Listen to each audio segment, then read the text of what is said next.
specialist crew, a beacon of light, will work to unravel secrets entwined.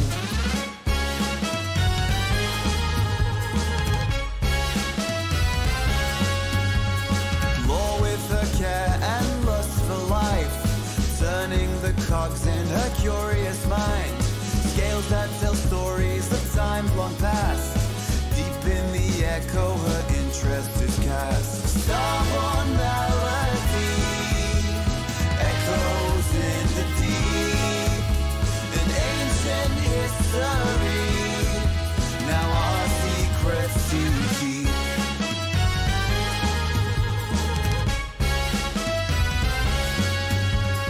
Sail on a siren with feathers adorned, seeks to maintain her graceful form.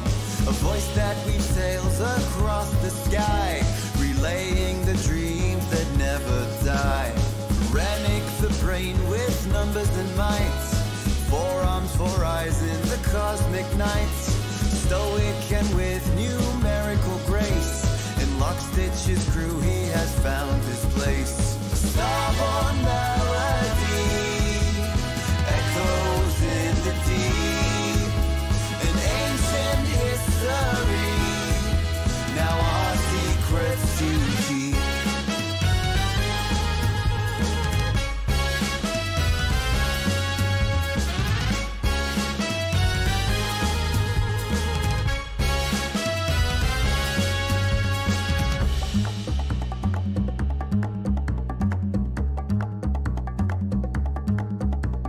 Pollux and Castor, the skillful pair, always the team with starry hair, with a bond so strong in the vast expanse, unveiling the secrets in cosmic dance.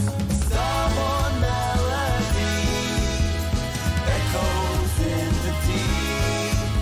An ancient history, now our secrets to keep. Starborne melody echoes in the deep. An age-old mystery, and Lockstitch holds the key.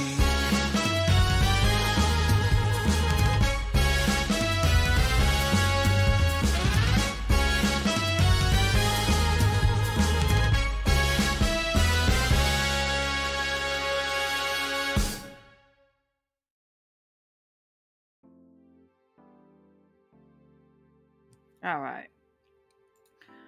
Hello, everybody. Welcome to our 23rd game of Season 4. This game is Pollux and Castor's backstory game.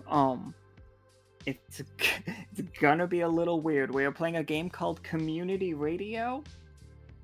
It's a really neat game that is significantly more about RP than it is about dice rolls. Real quick before we get into today's game, we have made the card. We did it. We made the card, the Lockstitch musical card. Because me and Nika were talking that next season, next arc, does not lend itself to a musical the same way that this arc lent itself to a musical. But we know that people want it. So we are willing to make it, not willing, we did make it just a card that we can get, and that'll be whenever you guys get it, and be like wherever you guys want to put it. If you have an idea for the musical, let us know. Yeah, but we could, but the next arc's main character energies, have we said that? Have we told everybody what the next arc, who? No, we have absolutely not, in fact, told everyone who the next arc is, but we know. I feel, could we tell them now? I feel like we could tell them. No? No? No? Okay, we're not telling you guys now. Too bad. Gotcha. Nika wants to make an announcement video. Alright, so, sorry about that, everybody. Too bad. They know, like, if you're in it, you know. But, anyway, so we are going to start off today's game with Pollux and Castor, played by resident Pokemon expert Vala, and we have Ammon, played by Tofu. they are going to start us up. We also have Leo and Osiria here, but there's a reason you won't see them on screen for a minute. So let's get into this.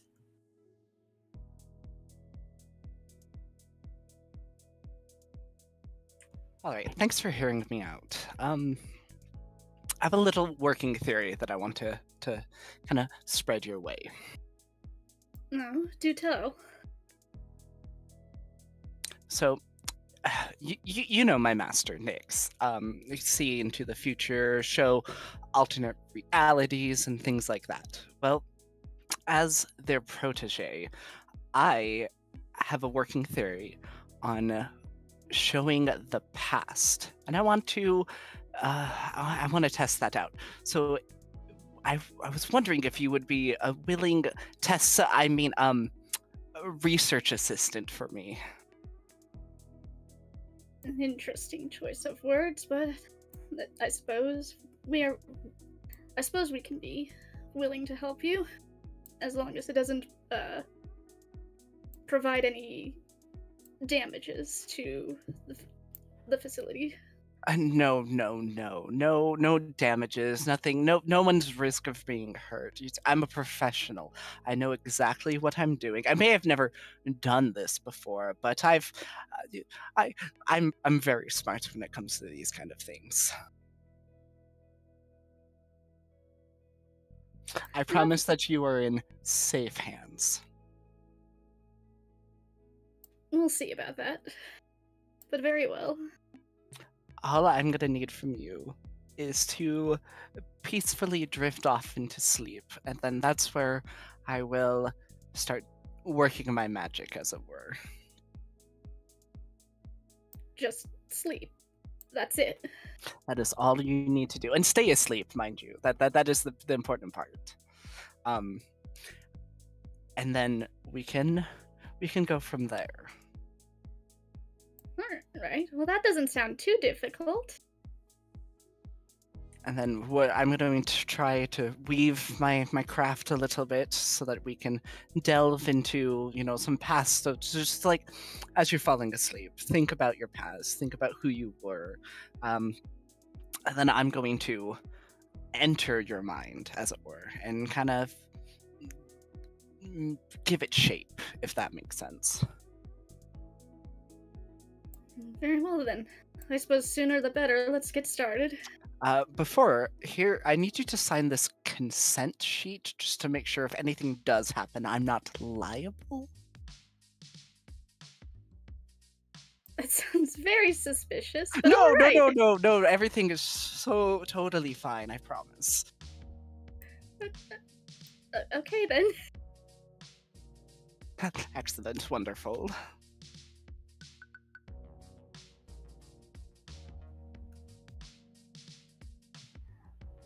So, absolutely. And then does Pollux and Castor just lay down? I know we were just having a conversation about how these guys sleep.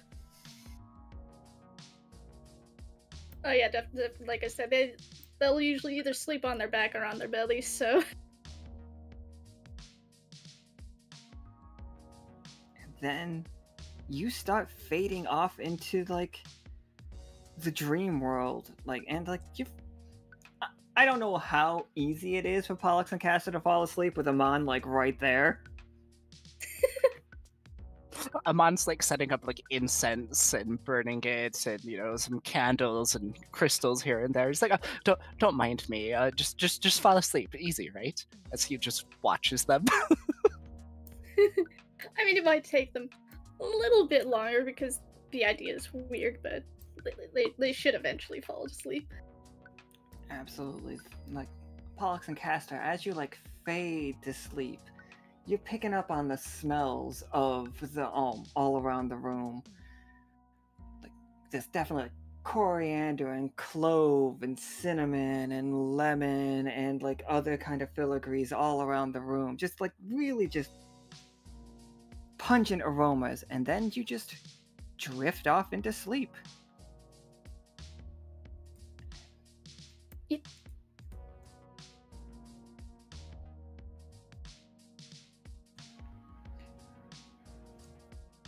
And then, like, you suddenly wake up. Like, not even wake up, like you have just showed up to work. Do you, like, bring coffee and such with you to work? I feel Pollux and Castor are more tea people than coffee. And now we'll introduce the rest of the cast. With us today we have Osiria playing Polaris. Hello, hello. And we have Leo playing Sirius. Yes. Good morning, greetings, welcome.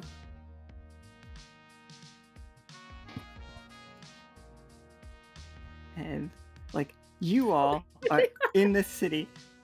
Also, for the record, Ammon, like, you're just standing right next to Pollux and Castor in their studio. And Pollux and Castor, Pollux and Castor have a note that just says, it's just like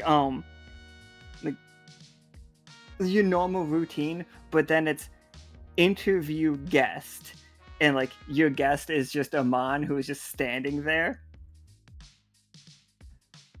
But to play this game, do you mind rolling me 2d6?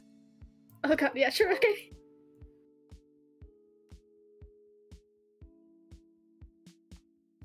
That's a 4.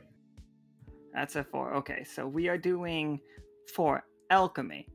An innocent person finds a strange item and undergoes a social, mental, or physical transformation. Alright, so I'm going to draw a innocent person.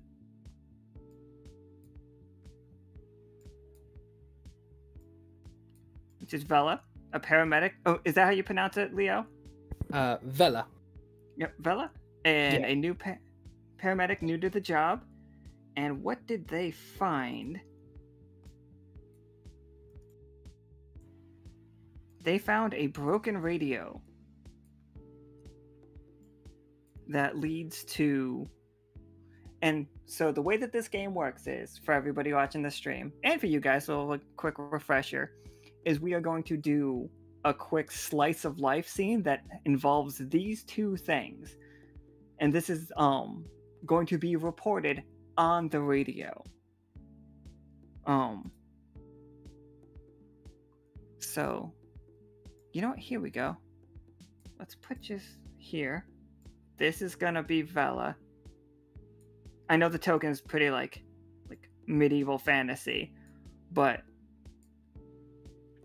I think she came running in here to get coffee because she's brand new to it. To get coffee and teas for her like crew, because she's the low man on the totem pole situation, like last rung on the ladder. So she's like kind of intern work. And I think Sirius is in here, and anybody can jump into this slice of life thing, including Pollux and Castor can be in any of the scenes. We're just going to report on them after the scene's done, if that makes sense. Yeah. And if somebody wants to play this character, absolutely go for it. Let me know that you do. If nobody wants to play them, I'll play her.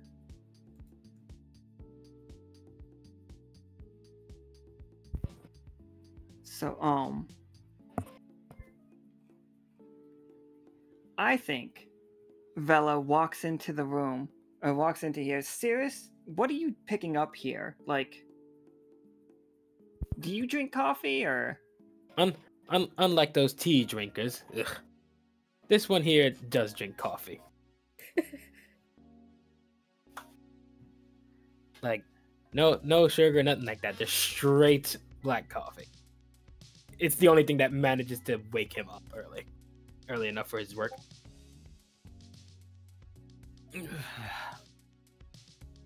It's just like she comes in. I think she like has her arms full of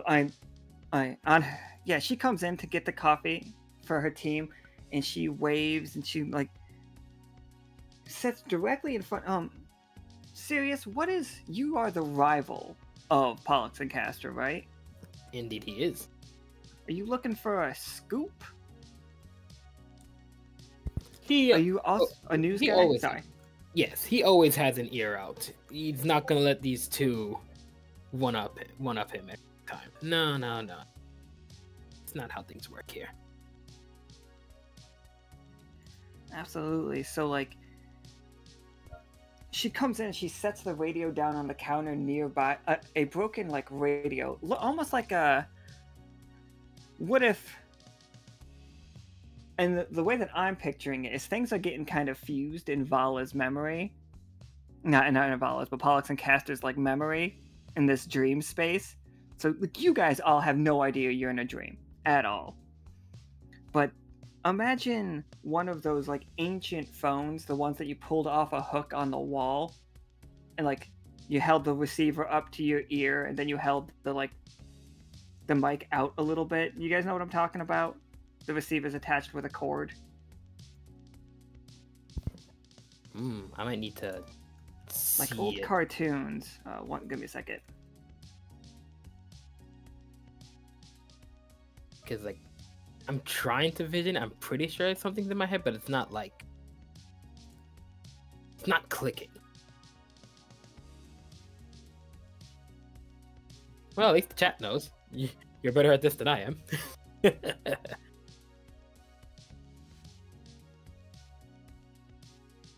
I was thinking like a phone, like I'll put it in. I'll put it in general. Oh, yeah. Now I yes. Okay, now that makes thank you. Imagine that, but also at the same time a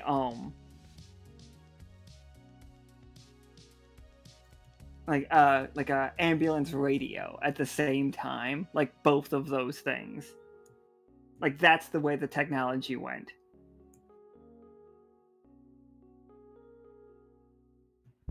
And Understood. like she sets it down as she gets her coffee, and this strange item here is definitely like calling to you, Sirius. It doesn't look like it belongs here.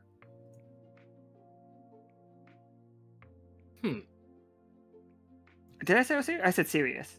No, I think you said Sirius. Don't worry. So Sirius looks to this radio.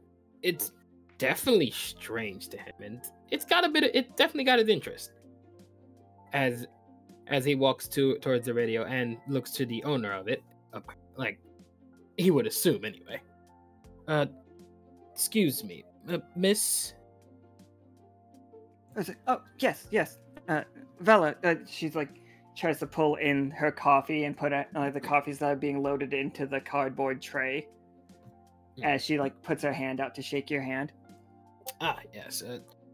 Sirius would shake her hand. Sirius de Cygnus.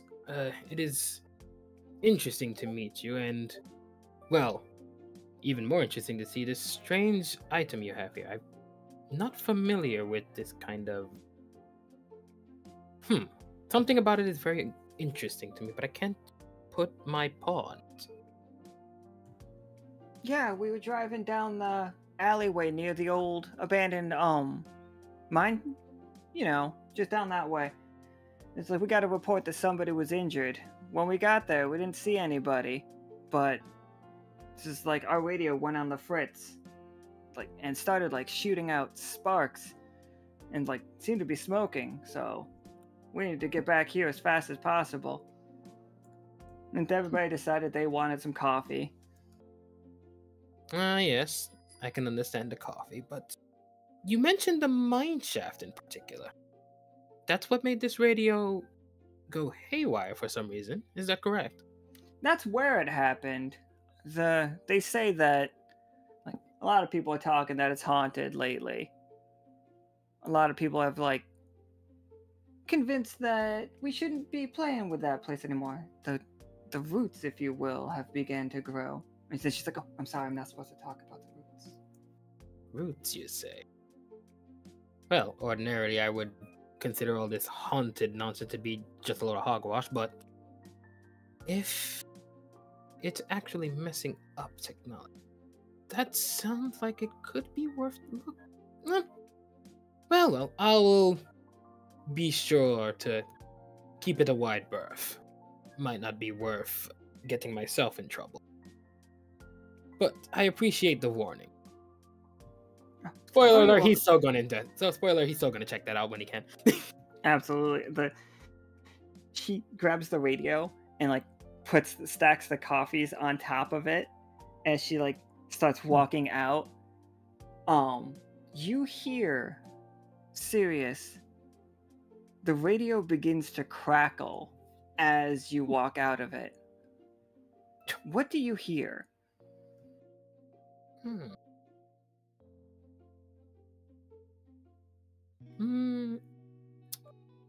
It's at first it sounds like a bunch of like garbled nonsense, but he could make out what sounds like numbers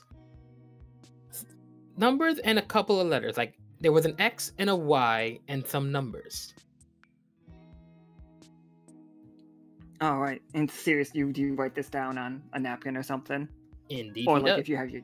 Okay. Gotta have to record this unusual set of letters and numbers. That in particular with the mine shaft, it could be something interesting.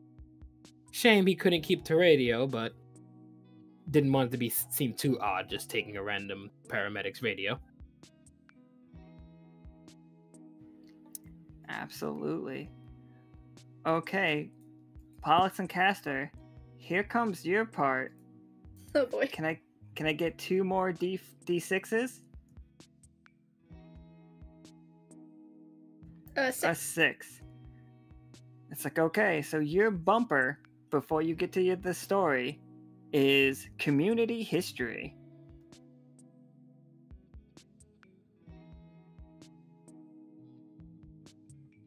God, what even is a bumper?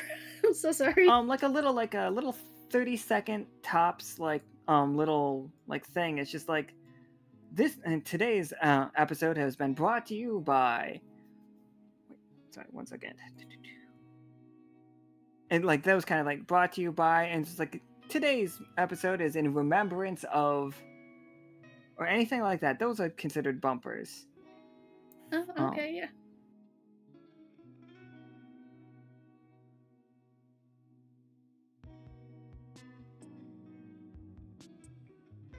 And you guys can make up whatever you want here. I'm aware. I've just been thinking of like how to start this, what to say. Absolutely. I feel so unprepared. I'm And sorry. I'm so sorry. Oh no, it's not your fault. I'm sorry.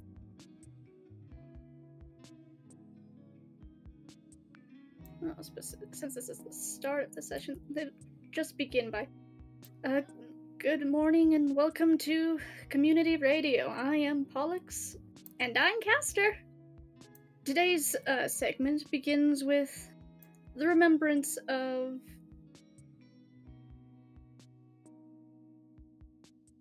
Fuck, I should have thought of something before I started.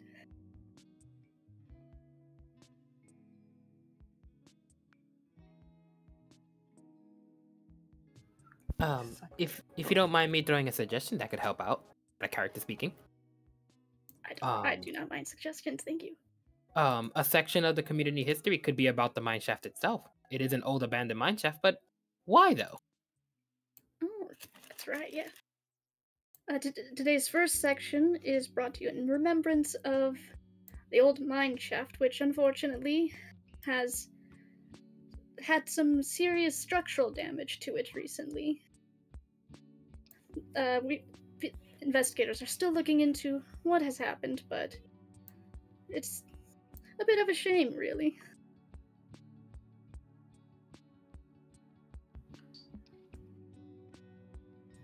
It's like, absolutely. That is perfect.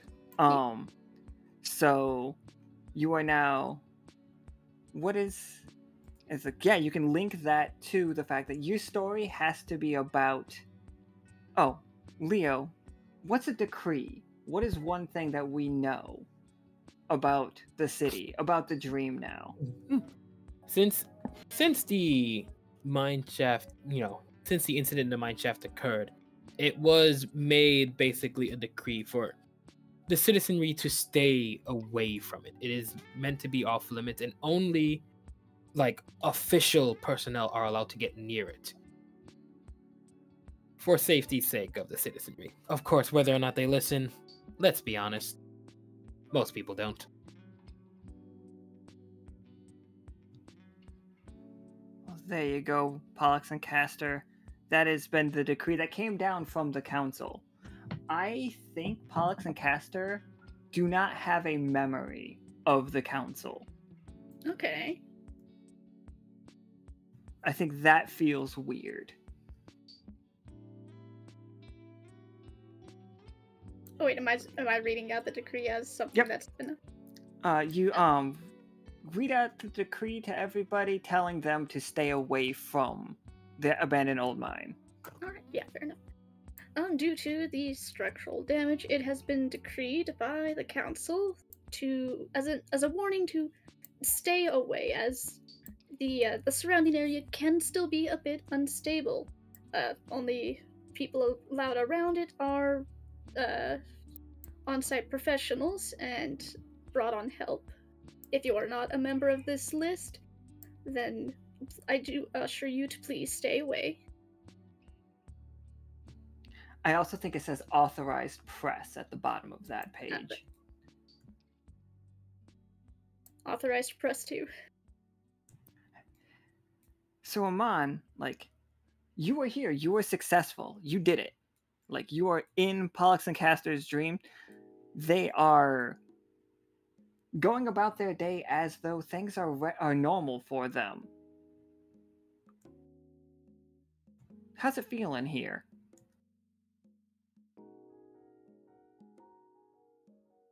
Ammon is like walking around with that like saunter of yeah, I knew I could do it, but internally he's definitely feeling like, holy shit, it actually worked. He's kind of more, I think, focusing on, okay, what to do next. He's, I think, kind of like getting a general vibe of the like, you know, how things feel, what kind of like traces he can find of magic, you know, like this is all new territory for him. There was a part of him that didn't believe he could do this. Oh, very fun. This isn't part of community radio, but can you roll me a 20-sider?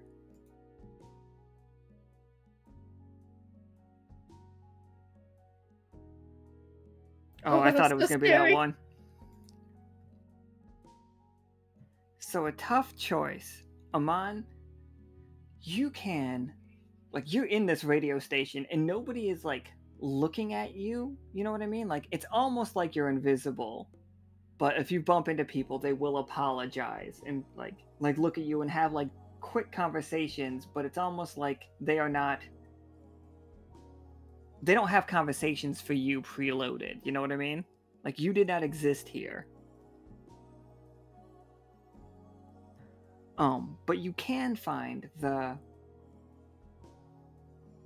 control, more or less the control room. Somebody steps out to go get themselves a drink or something, and you can go in there and find the frequency, like track the frequencies and start writing them down if you wanted to. But you are now in a place you do not belong.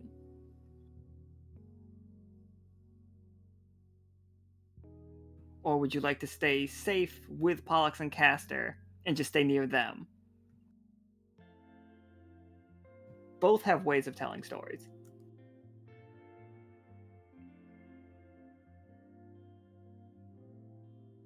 I think for now, Ammon is going to stick around with Pollux and Castor, but I think eventually he's going to get bored and wander off and just try to be like, you know, if things go wrong, I can take care of it. I'm a skilled mage. Absolutely. Alright. 2 more 6-siders there. Pollux and Castor. Let's see what the next one is. That is a 7. 7. Mistaken identity. The community thinks they've revealed or defeated a terror. but what they really have done is impaired or hurt an innocent person. They feel mood about it. Okay, so let's get a terror.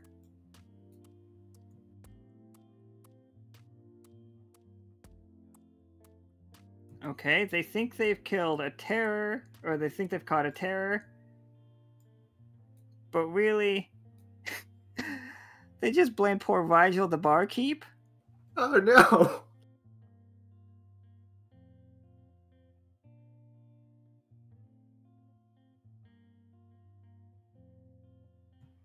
And this is a really messed up game of Mad Libs, by the way. They feel like a sudden unexplained sugar rush excitement. Oh no! Oh. Okay, well, he has to be. The community definitely caught him by the abandoned mine, right? Mm-hmm.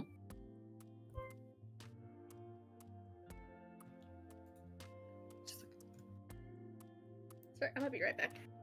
Yeah, no problem. Alright, what do we think Rigel looks like? I've got tons of tokens.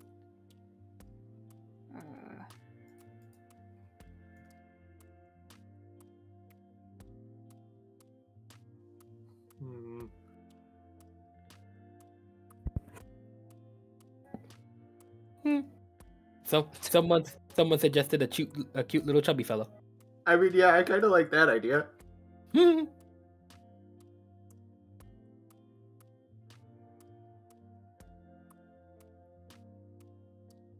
Yep, there's the one. Got it in one, everybody. Love that.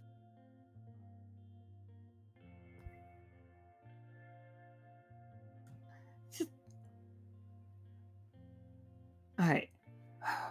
You guys blame him for being the voice. The voice was a terror from Pollux and Castor, but they took it straight out of the book. Like, what are we blaming on him? Oh, no, I got it. Go ahead. I mean, we said this place was, like, assumed haunted, right? Yeah, totally. So, like, maybe the voice in question is, like, literally just a voice with seemingly no source that's kind of echoing out of this place, like, that people have caught, and, you know, suddenly we see someone emerging from there, and, naturally the assumption is that, like, it's just him, and he's just been messing with people. I just was like, no, I come here this is where I come to think sometimes. This is where he comes to cry. This is where I come to cry. I wasn't haunting anybody. My life is very sad. It's just, sometimes you just need a place to go to cry. Why are you guys accusing me of things?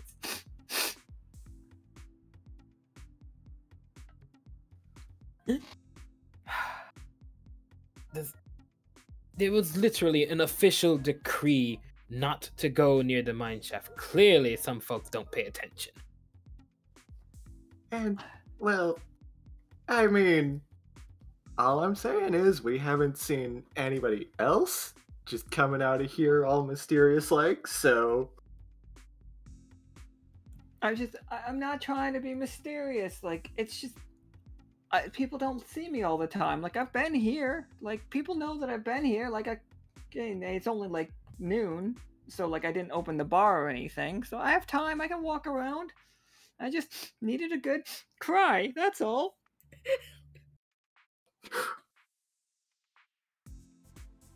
It's like, I can't cry now because it's just too much pressure. Like, no, like, I get it. Like, no tears are flowing. But I cried them all out. I cried them all out in there.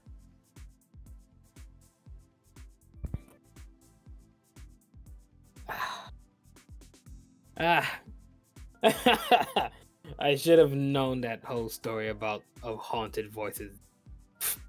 Nothing but a story. Hell, suppose this was a bit of a waste of time to come here, Polaris, but At least we can get this section figured out. Yeah, I think, well, we may not have solved the mystery, but I'm sure we can work something out of this.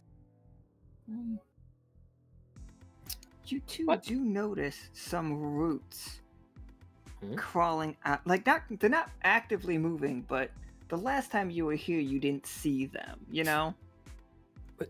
Wait a second. Sirius would look to this and remember what the paramedic said, that the roots were beginning to spread. The roots were... Polaris, come here. See, I feel like, as you said that, Polaris was already starting to get this smile that anyone who knows her knows is the smile she gets when she's gonna make a bad decision. Polaris. But- Polaris. Wait. Good what are old you doing? Polaris. Okay, fine. I won't go poke it. This time. If you intend to do that, at least let me be a good 30 feet away from you. Something happens to you is on you, and I intend to report what happens if that's the case.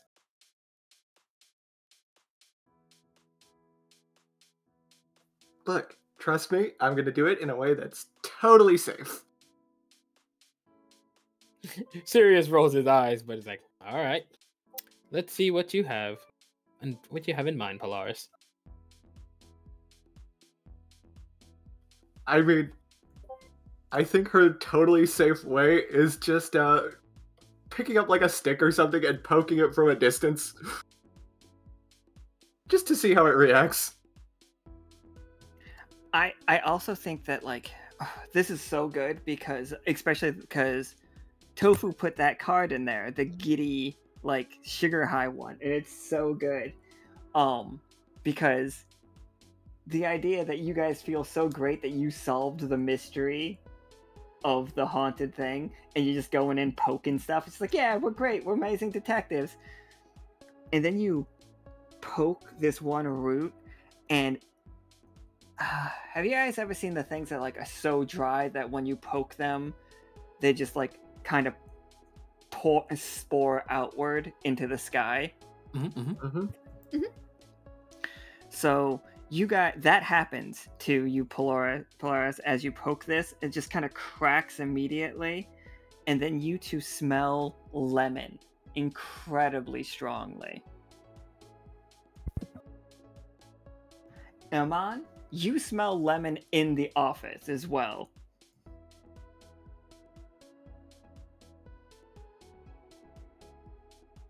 Oh, well, that's weird. I'm sure it's fine. What could go wrong?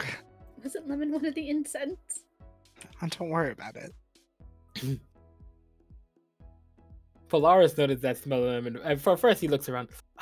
Is it those two with their tea again? Ugh. All right. So Polaris and Sirius, give me a decree.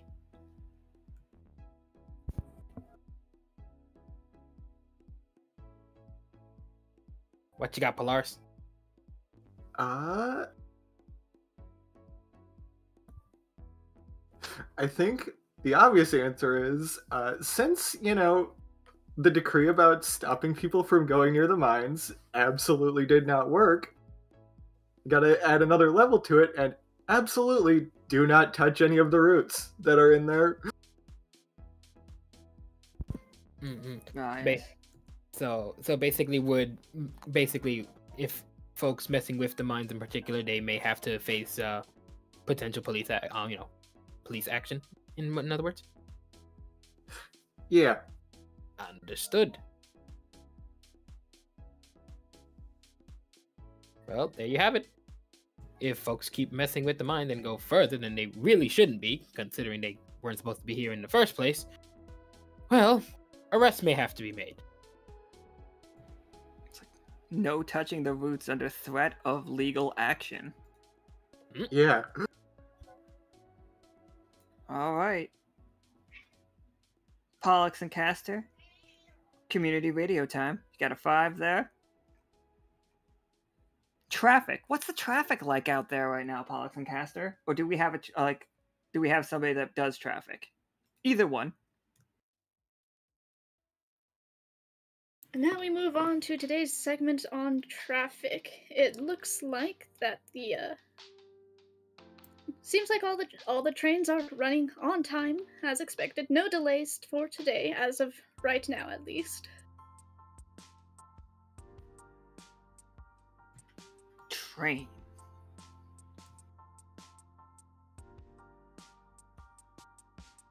Big train. Big train. Just like, and now that we are done with the traffic segment, trains are running on time, even with the routes. Maybe the routes are avoiding those tunnels. Yep. But what does Pollux and Castor have to say about the decree of nobody being allowed to go into it under threat of law? I thought it was just don't touch the roots. Don't touch the roots under threat. Yeah, there we go. Yeah. In other news, it seems like strange roots are sprouting up here and there of what I've heard. There's been a decree from the council. Until we know for sure what these roots are or if they pose any danger, please do not touch them. You may be under legal threat of arrest if you do. At least that is what I'm being told. So don't touch the roots!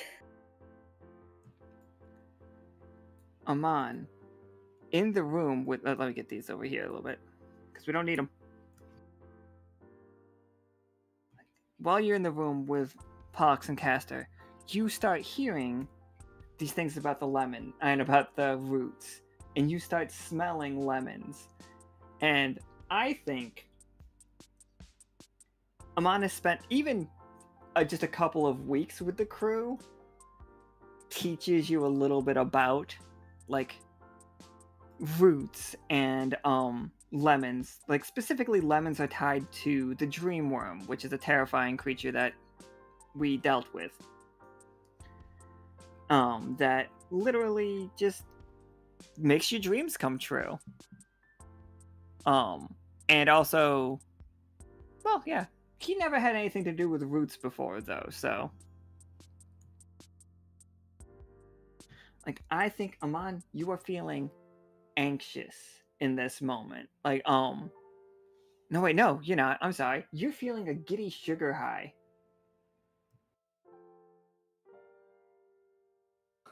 Fox mode activated. I think Ammon's like, whatever, some dream worm, not even a threat. We're doing great. I'm getting a lot of valuable data here. I'm proving that my theory was correct. Nyx is going to see how invaluable I am. All I need to do is grab those frequencies, and everything will be red as rain.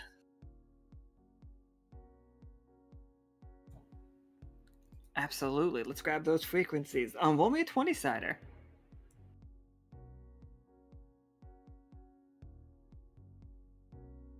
Wow, you're rolling a lot of 7s. So as you look at the sheet, like as you look at the frequencies, like there's a part missing. It's just like, it's very much like a dream where like you're reading a piece of paper in the dream and it's like all the words are kind of jumbled up at certain parts.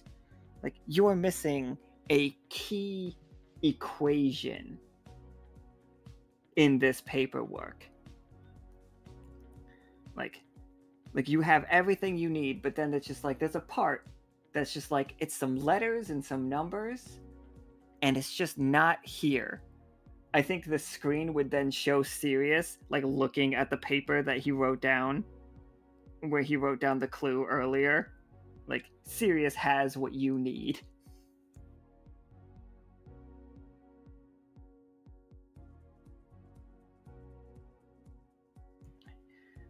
So,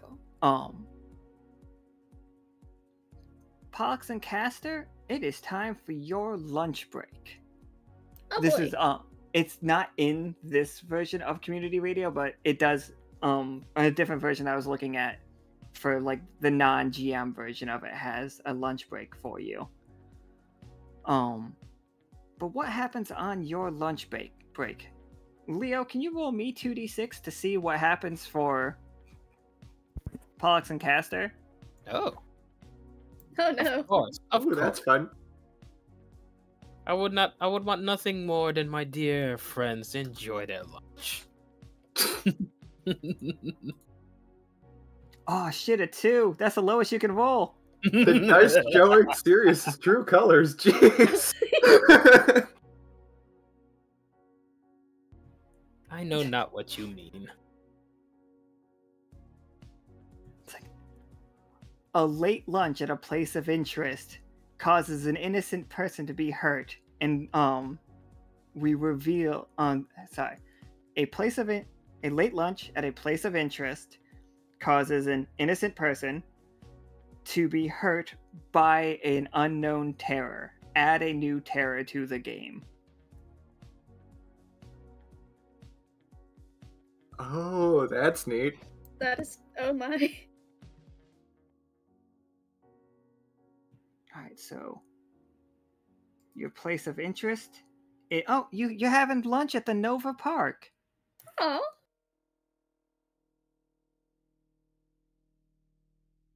It's nice scenery. That's a nice place to have lunch, but who got hurt? Oh. Oh, no. Ooh, Oh, okay. Stella, a Damn. little girl selling lemonade. Well, at least we know where you were getting, At least Okay, we know hold on. what I was getting for my lunch. you were There getting. you You know what you were getting to drink, but well, Oh no. By an unknown terror. Oh no.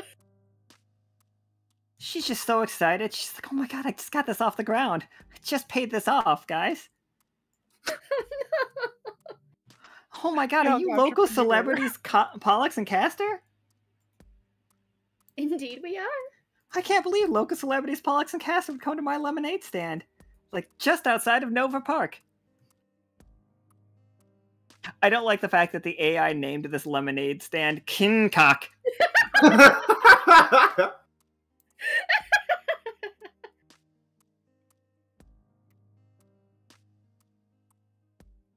I'm just not a big fan of Kincock.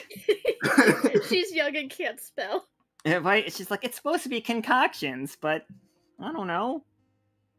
I mean, It's it Stella's also Go ahead. could also say lemonade, just like in this world's language, more or less. There's a world out there that 8 is cock. I mean, it's She's weird, like 9 but years old. Give her some credit. She's doing her best. She's doing her best. And she's just like, excellent. All right. It's like, oh, busy crowd today. It's like a long line. I'm gonna shrink Sorry, everybody one sec. down. No, you're fine. God, what's everybody's lemonade order? Sirius is for sure a strawberry lemonade. But he looks to the group like, well, so much for a peaceful drink out here.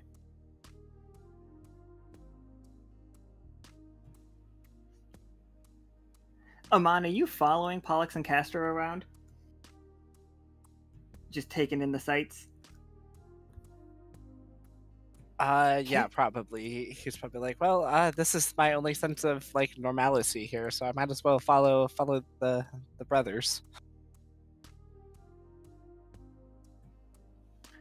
You guys Sorry, I'm all back. greeted. No, you're fine. You're all greeted by Stellar. She's currently handing Sirius a strawberry lemonade. It's got little You guys know that galaxy fluid that they put in alcohol that makes it look like really like starry and shiny? Yeah. That's 100% what her lemonade all looks like. It's got little frozen ice cubes that inside are all like they have little like the perfectly clear ice cubes, by the way. They're those ridiculous level of ones, but they have a Edible little glitter. yeah, like edible glitter, and then there's like The ice cubes have little like orbs in the center of them that are candies that look like little planets. So after you're done with your lemonade, you get little candies. Oh, I love that. That is so adorable.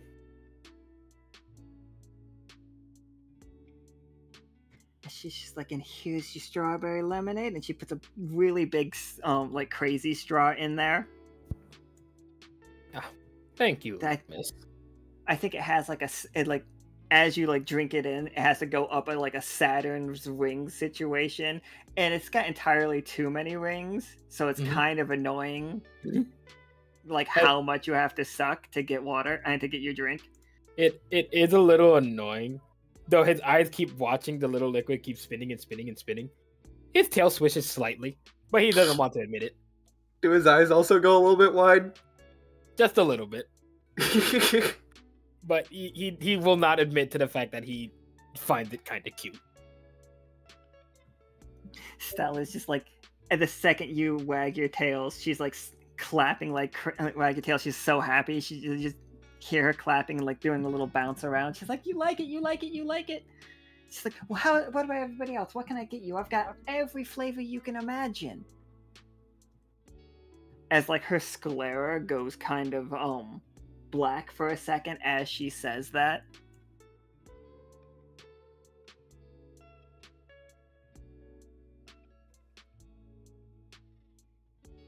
We'll take a blueberry lemonade. Blueberry lemonade, absolutely coming right up. And like she like starts mixing it, and like she muddles the blueberries down, and she gives you like I think this straw is significantly more it's like, it looks like those ones with the hinges. Like I think you guys posted in our chat the ones that like turn like pipes. It does. It looks like pipe work. But instead of like being connected with like hinges that make sense and look appropriate, all of these straws are duct taped together. I would Excellent. expect less from a child.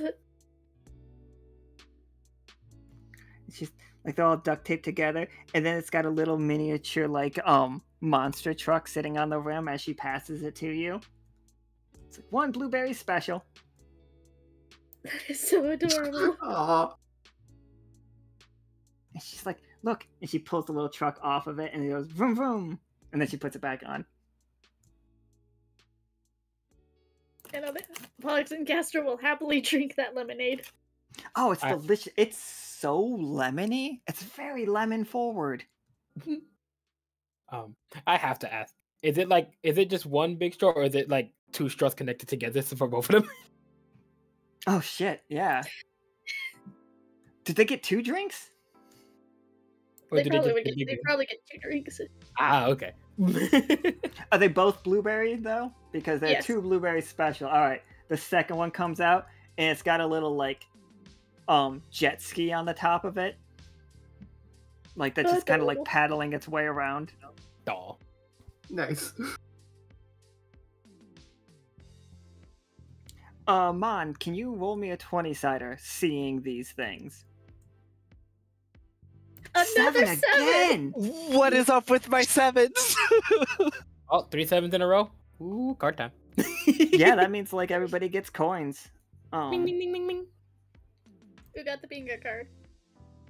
I'll be getting it in just a moment. There it is. This is how you know it's a tree. All right, Ammon, do you want to recognize like the black sclera in her eyes, like her eyes going weird, like she is a problem, like she doesn't belong here as much as you don't belong here? Or are you more interested in those lemonades and see the fact that Pollux and Castor's normal life is influencing what this world is back in his dreams, sorry. I think Ammon is gonna like because I mean he's kind of in the back of the crowd because he's just like, this is a dream. Nothing matters here. I'm just observing. But he watches like the Black Solaire and how nobody else has really like acknowledged it or anything. He's like, you don't belong here too, do you? And yeah, he's gonna point it out. Like, she smiles at you. She's like, no, why would you say that? Like, I've got permits. What can I get for you? Pretty Catwoman, what can I do for you? Oh, are you Polaris? I've heard of you. Oh my gosh, you have?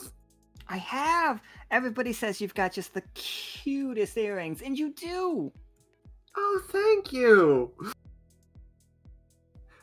What can I get you? Just a regular old pink lemonade's okay for me. Absolutely. One pink lemonade coming up. Any particular shade of pink you're looking for today? Oh, here, you know what? Surprise me. I'm sure whatever you pick is gonna be great. A nightmare sentence to say. Disgustingly optimistic as always, are you? Come now, that's the best thing about her.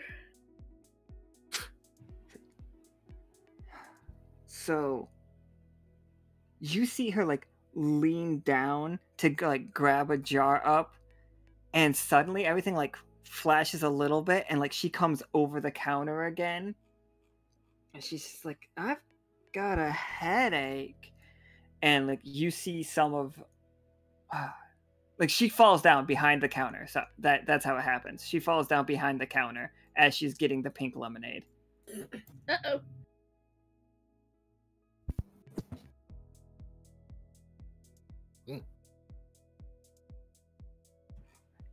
And like you guys can see an entanglement of roots. Like if you guys, I imagine all of you do the same thing I would do if somebody fell down behind a counter. It's just like lean over the counter and look at them.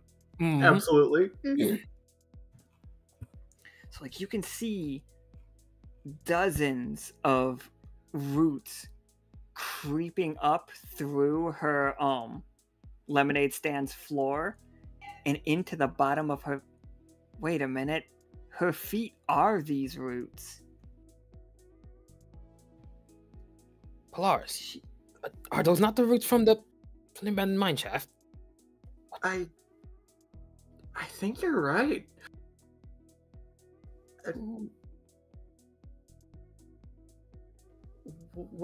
What's going on? I don't know. But I do believe we should step back.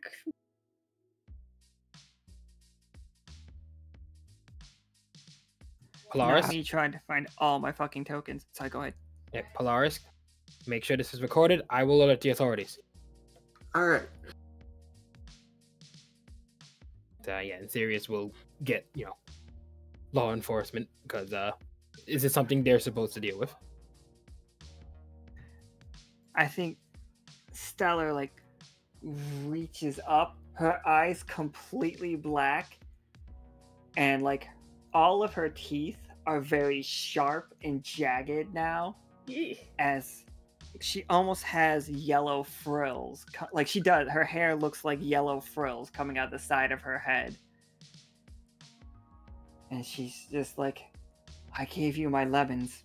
Please respond.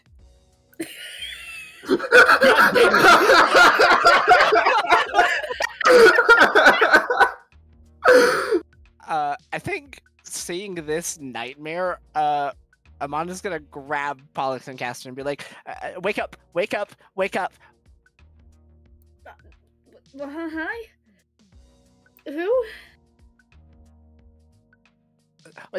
Wait, it's time. It's really time to wake up. We need to get out of here. I think it might be time to get away from here, actually. Pollux and Castor will look to Polaris and I'll be like, yeah, no, I entirely agree. No, listen to me. Wake up. I think all of a sudden, like, just suddenly it happens that all four of you just happen to be right back in Pollux and Castor's studio. What?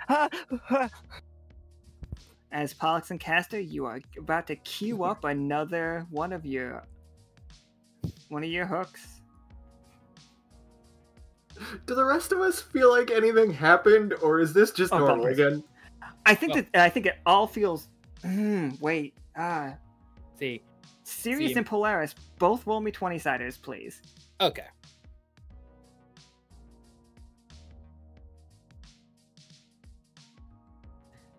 Leah rolled a 20. Damn. It didn't show up for me, but like Leah rolled a 20. Like I got an 8 and then a 20. So Hey yo. sorry, Sirius. Just like, this is not where you don't work in here. This isn't even where you were. You just went to bed. So what is going on? Like you look over and you see Pollux and Castor like doing the news thing. This must be years ago. Like you haven't seen Pollux and Castor in years. They went missing forever ago. How in the... You're not supposed to be here. Wait, what am I doing in this room? What? It's like, I think... And is Ammon there? Yeah, Ammon's definitely there. I think And- you're the first person to look at Ammon like he doesn't belong. And who in all the hells are you?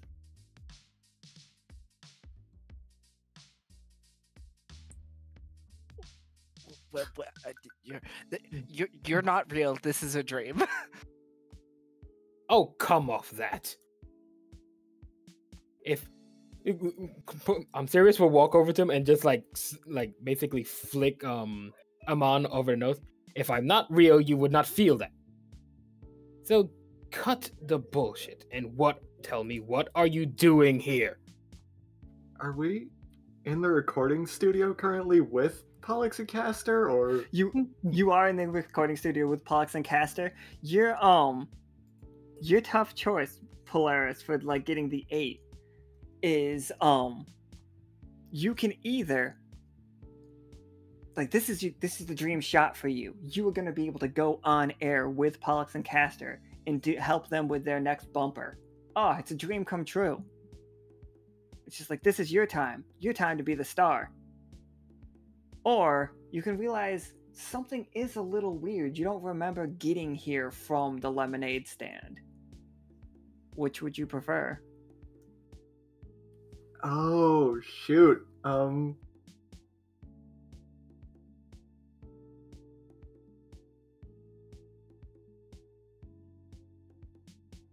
here, I'll take a shot at the bumper. Let's go. All Hell right, yeah. it's up to you, Pollux and Castor. Give us 2d6. Ah, 12. 12's a good one, right? Woohoo! Station business. It's okay. All right, what's the station business? Oh no, I'm sorry. Like, I've got an idea for this. Oh? Is it Pollux and Castor introducing Polaris as their next, like, star radio host instead of Sirius? Polaris gets the job that Sirius was after. It would make sense for the dream. All right, you two, introduce yourselves. Alright, next up on our segment, a surprise guest from everybody's favorite fashionista, Polaris. Hello, everyone. I am absolutely delighted to be here.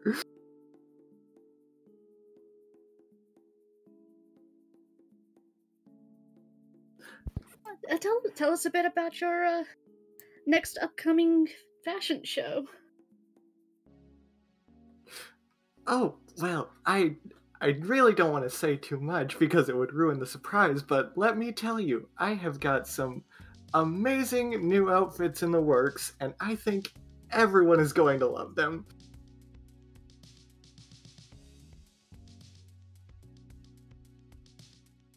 Sirius, none of this makes any sense. Who's this fox guy? How did Polaris get your job before you did? Like, why is Pollux and Castor here? Yeah, so much of this isn't making sense to him. Like, honestly, the weirdest one is the fact that there is a... Like, what is this? That's not Yeah. a cat. Ammon would definitely be an alien to them. Yeah, like, what the hell is this? This is why he is... That's the... Like, all of this is weird. And he feels like the alien might be the best answer to this. And so... Sirius would look to Ammon and... Would you come out of the recording studio for a moment? I need to speak to you. And Ammon would see Sirius's claws kind of bared as like a, you better leave this room and talk to me, or you're not gonna like it. You theoretically should not be interacting with me. Your memory. Why I'm so sure, why not? I'll follow. And Ammon is just so confused and wants to figure out all of this, what's going on.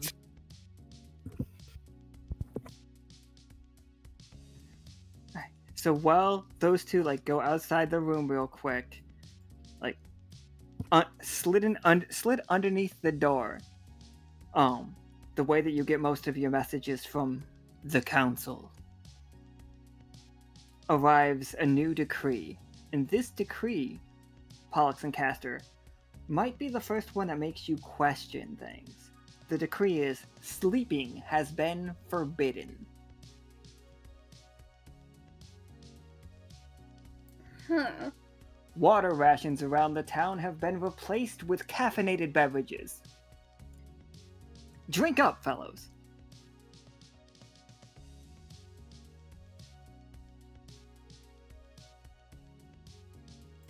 Well, this just in. It appears that the council has forbidden sleep. What? Forbidden sleep? Why the sleep for things? Anyway, all water rations have been replaced by caffeine, so have fun with that. Seriously though, why sleep of all things? Polaris just high on her fucking new promotion and new fashion show she's got going on. Probably, like, already got some sort of a caffeinated drink just off to the side, like... Well, it's certainly a unique decision, but who am I to question the decisions of the council? I suppose so, yes.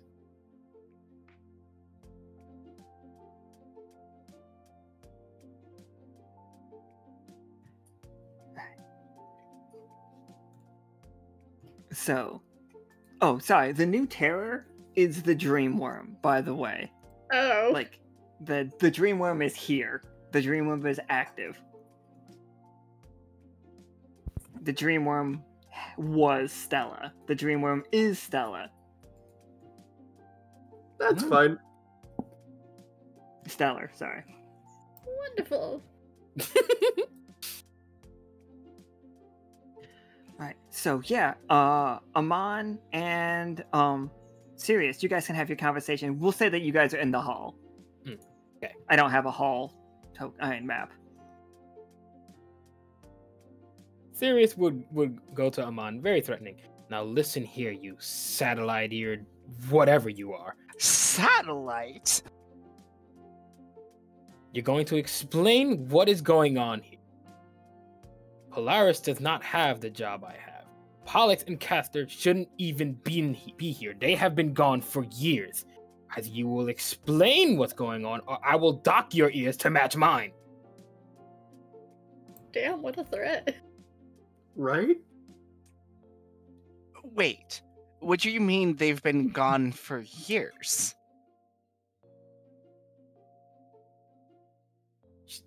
Pollux and Castor have been gone for quite some time at this point. It is the only reason, regrettably, that I got the job that I had worked so hard to earn on a fucking technicality. So, the fact that they are here, the fact that I am here with them, I know This is not now. This has happened before. You're supposed to be a memory.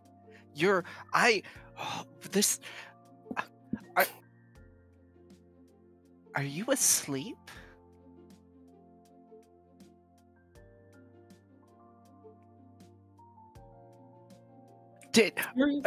Sirius tilts his head a bit confused at what is he trying to get at? I entered Pollux and Castor's mind. I'm a spellcaster, a mage. I wanted to run a test and delve into their past, and so this is supposed to be a memory of things that have happened.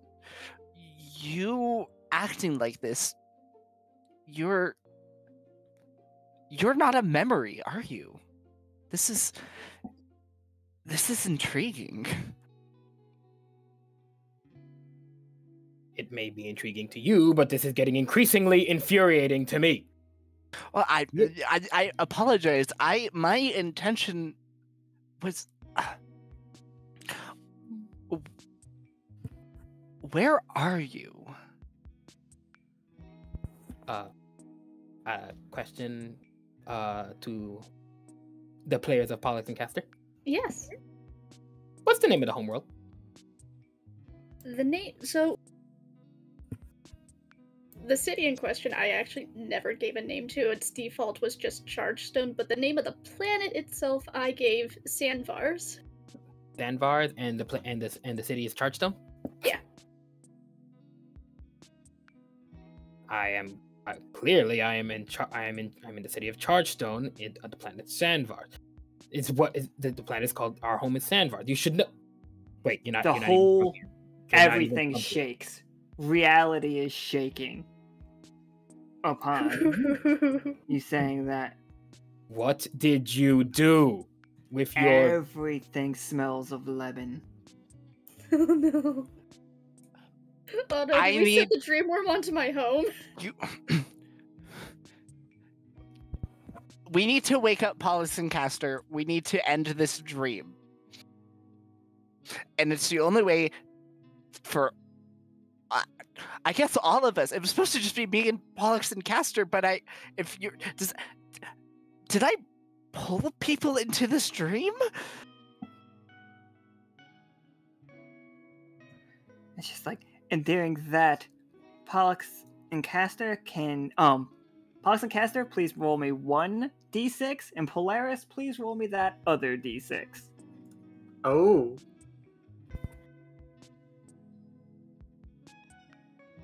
Got a 4. Or sorry, I should say 4 total. So 3 and 1. Alright, so 4 in total is, we've already done the alchemy one. I can reroll if need be. Yeah, please do. Just one reroll, or do you want both of us to? Well, I rolled exactly the same, so. Alright. Alright, This guess one's it's on my you, turn. Syria. Give me that one. Oh, Polaris.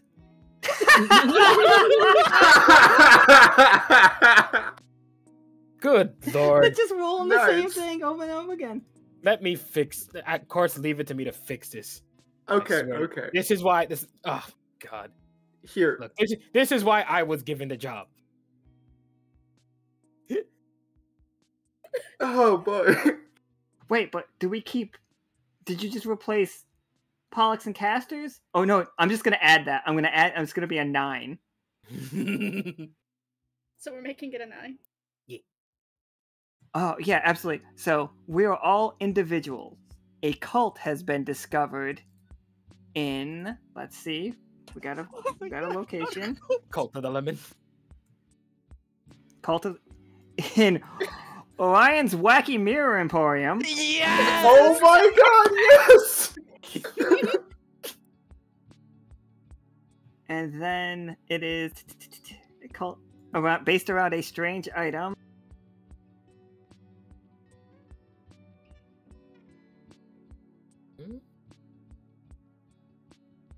Wait, it's around the broken radio.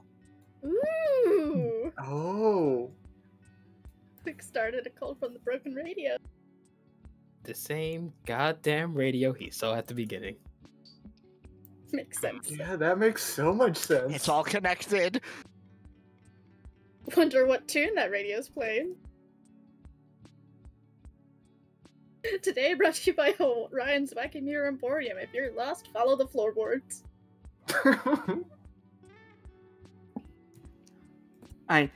So I put you all in here. You all don't have to be here. Like, I know she looks like a human girl or an elf girl, but like imagine she's a cat. There is our. Like, I think you guys all just like suddenly get here as you guys are starting to like other radio is like Pollux and Castor and Polaris starting to talk about this, and then it just kind of like melds around you. Ew.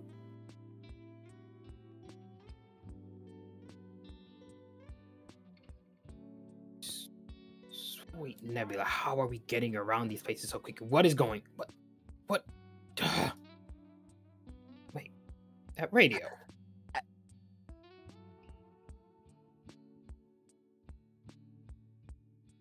And like you see, oh, what was her name again, Leo? Vela. Vela.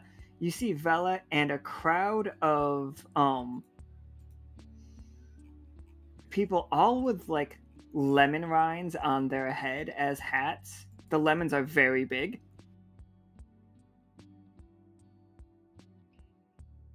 And like they are all just chanting to the to it. And I'm not sure like what they say exactly, except for at the end it says make our dreams come true.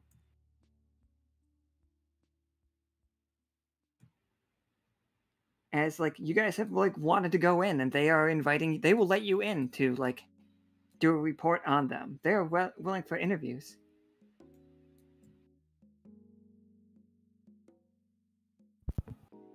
So, what's this all about? It's just like we all figured it out. It's just like, this is it. We listen to the radio and we no longer sleep. We stay here.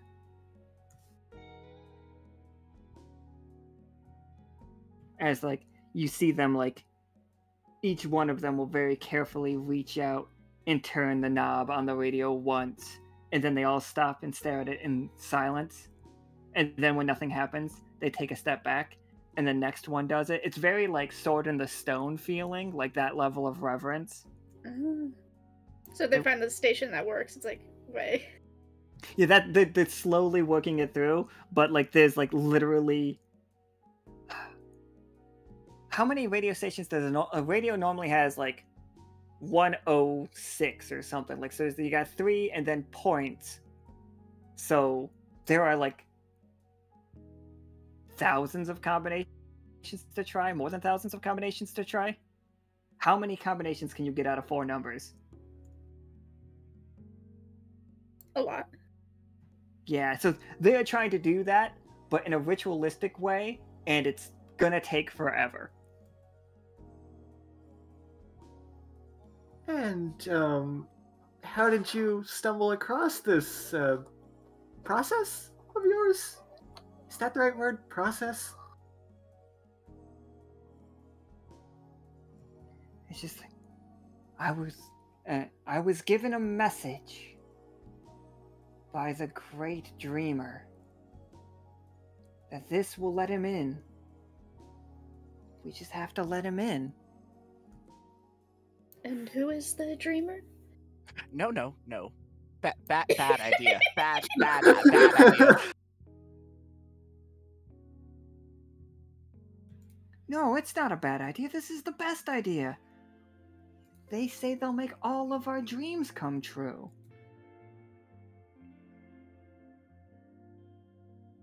I fucked up.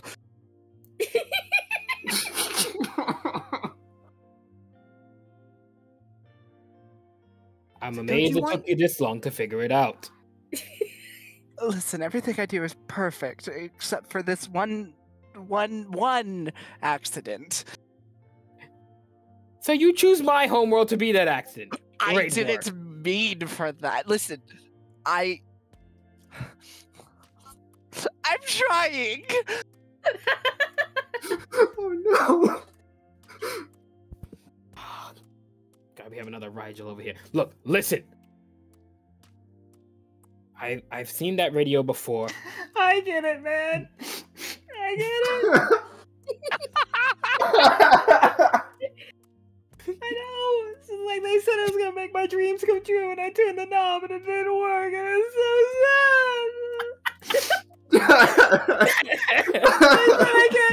said I can't go back in the matchup, so now I'm just crying in public.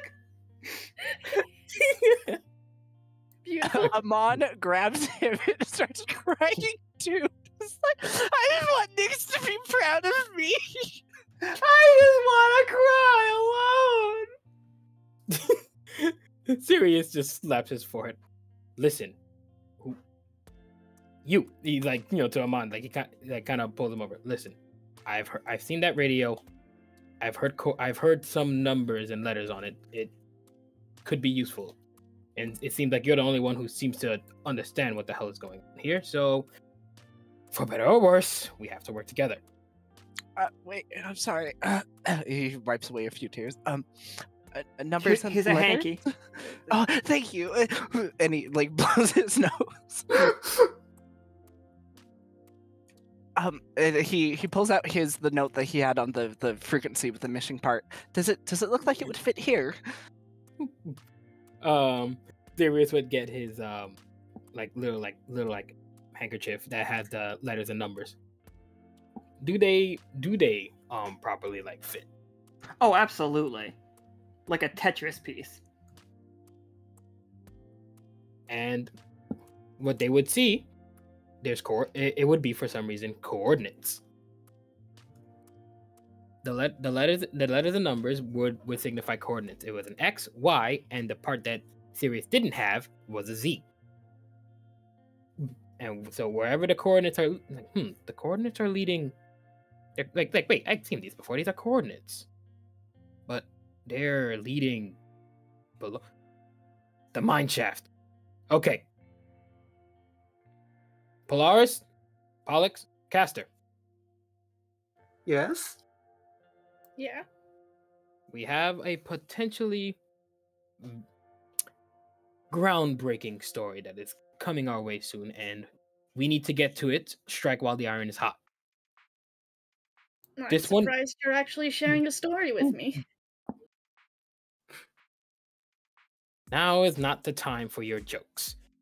Now, this one here has had some of the information that was missing, so he shall be coming with us.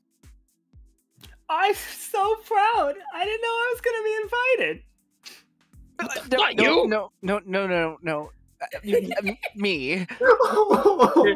Seriously. I mean, no, you can come with us. Now it's not both of you. Jeez. I swear I'm dealing with a bunch of mewling kittens here. You come here, come on. Just dragging them on out at this point. And you folks, follow me too. You know, to Polaris. My ear, don't do that, it hurts. So insensitive. Have a good time, guys. And he walks out. It's like, is it my turn to do the radio? And he clicks it one more knob as you guys leave the room. We just hear wailing.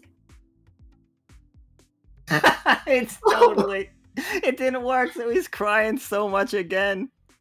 Oh, let me get rid of him from this screen. He has not followed you, or has he? I tuck him away down here in case I need him. Even Rupert's got opinions with my actions. Look, listen, Rupert, I'm just playing a bit.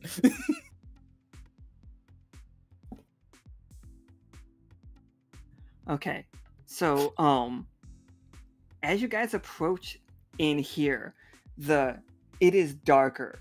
It is so dark in the further into that tunnel than it was even earlier today. It is haunting. It was pretend haunted earlier, or at least we thought it was pretend haunted earlier. It is scary. It is scariest for Pollux and Castor and for Polaris. It is least scary for Sirius and Ammon. Like, you two don't feel the dream pull as much as the other two do. Like, it's trying to make itself look scary. God, why did you bring us here, of all places? Listen, that story about the supposedly haunted abandoned mine shaft, well, there is more to it than people have been leading on. If we're going to get to the bottom of this, both you two and you need to just, buck up and get ourselves in there. Nobody else is going to be able to solve this problem. And this one here is the only one we can rely on proper information. I don't know about this, but... Oh, go ahead. I was gonna say, out of character. Does Pollux and Castor realize Ammon is there? Do they see Ammon as something different? Do they see Ammon as he is? You know what? I think you guys have done enough work that you guys can't just start... Roll me a 20-sider. 11. A success, but barely. So I think I think it's this tunnel. I think this tunnel like sends a like really like eerie shiver up Pollux and Castor's backs, and it's just like it reminds you of like you were reminded of the battle against the dream worm suddenly. Like you remember like you guys showed up while that was still going on, right? Like you guys came from space before we Yeah, that was before we resolved that. I was hoping so. Yeah, I couldn't remember, so thank you for remembering. Yeah. So that like this feeling. the scent of lemon, like everything that you guys have been told to look out for when it comes to like dream stuff, it's just like, oh no, like I was trained against this. We would like I had a report, and then like you can look at Ammon and like remember him as helpful and part of the crew, but you don't remember you going to sleep. Okay. You like he can explain it to you, and if you believe it, that's up to you.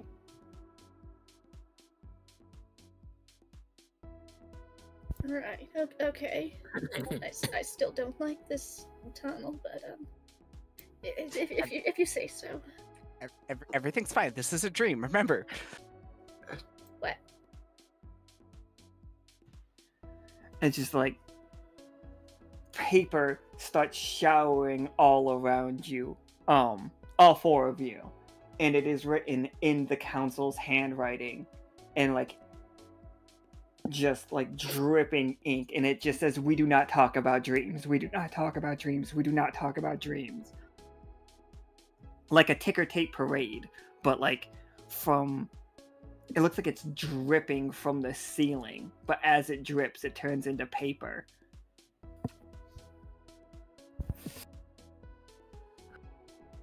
I think, like, at this point, like, all the hair on Polaris's tail is, like, straight up on end, and she's like, are you sure this is the right idea? No, This is starting to feel like a really bad idea. Yeah, Polaris, your dreams were just coming true.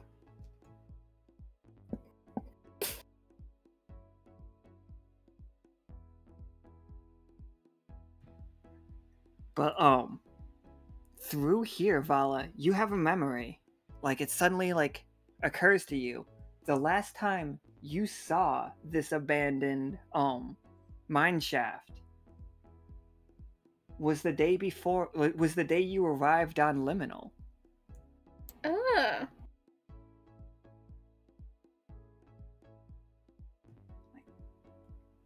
What was the song you were listening to?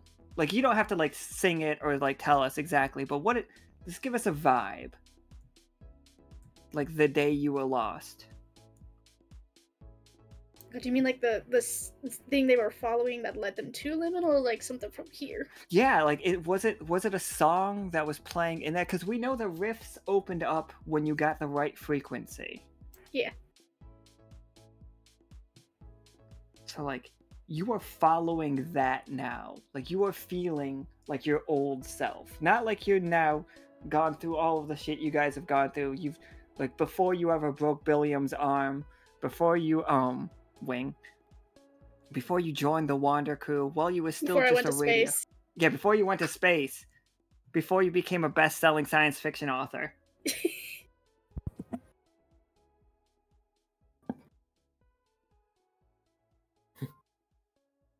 Imagine, And like, Ammon, go ahead. Sorry. I was gonna say, like, imagine if they were following a song, it would probably be like it was something that was strange and curious to them. Like they had never heard it before. It's not something they've ever played, and definitely not something they've heard when they've like traveled around their home. I wish I knew any songs about lemons. No, wait, I do. I do know one. It's boy. When Life Gives You Lemons, I Want My Money Back. Life gave me lemons and I want my money back. But it's a Meatloaf song, so fuck that song. Talking to you directly, Caustic. Wow. Get called out. Get called out. They made me listen to a Meatloaf song. That song's like 8 minutes long. Life is a lemon, and I want my money back. Sirius would look to Pollux and Castor. Do you two finally got your wits about you? You're not like the rest of these oafs in the city at this point. Oh no, you're gonna see. Yeah, Pollux and Castor, you see Sirius as who he is, like not as a memory. Like you haven't seen this dude in years. I think Pollux and Castor would just stare at Sirius for a couple of minutes and be like, "Good lord, I haven't seen you in a long time. You've changed." Sirius would do something Pollux and Castor probably would have never believed him to do. He hugs the two of them. Aww. Aww. Aww. Can't believe it's been all these years. And that's all you got to say? Fuck. Missed you two though. Then he looks to Polaris, who's probably seeing this hug like not like that's very strange. And he had a very serious look. No one will believe.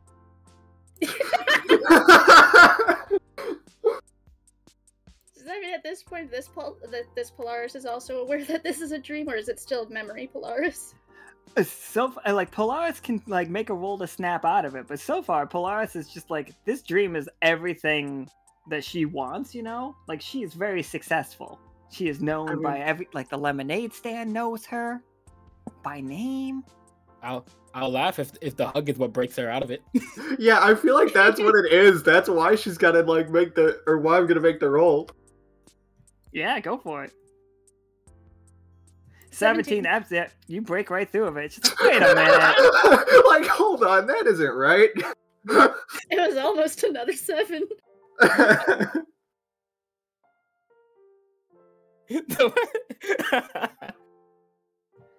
So yeah, Ammon's explanation does finally make sense to all of you. It's just like, you're all dreaming. You need to wake up.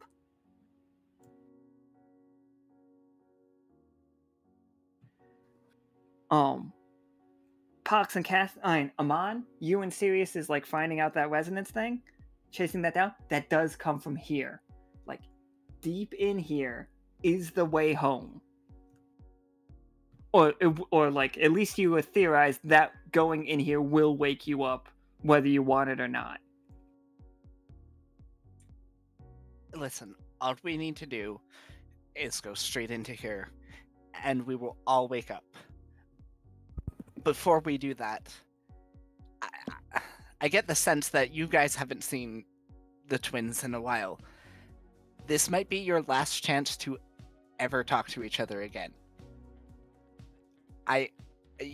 You guys should take a moment and do that.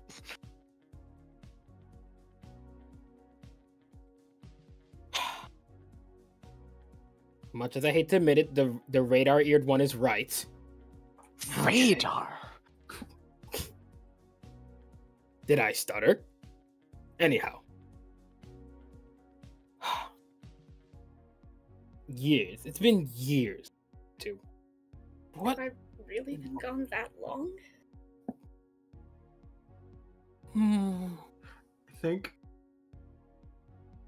Polaris doesn't say a word. She's just also gonna give the both of them a big hug, because if it has been years, she's really missed them. Probably has been, and I just don't know like the timeline. It's definitely been years. Because between season one to season 2 was multiple years. Season 2 to season 3 was also multiple years, and then we are jumping all, and like we don't know how long you were in space, really. That's also fair. Sirius points at Polaris, who's probably like really sad, almost crying. Look at her face and tell me it hasn't been years. All right. Yes. Yeah. I see that. Yes. I missed you too, Polaris. We missed you.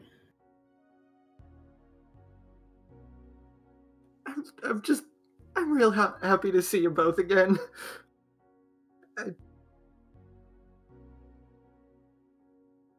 I wish it didn't have to be cut this short.